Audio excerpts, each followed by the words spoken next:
गोलू चौहान।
शांत हलियो को नहीं रंगदारी रे अहब अकेले बेटा परबौ भाभी रे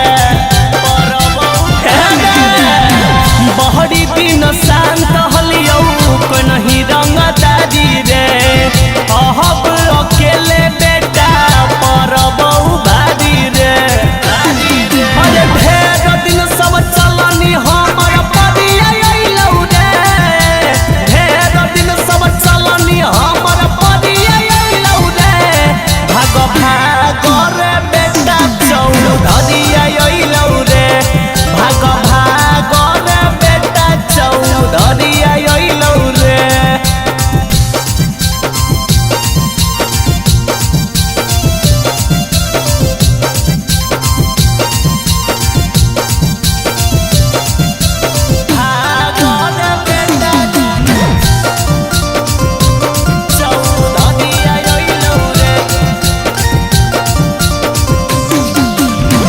शहर के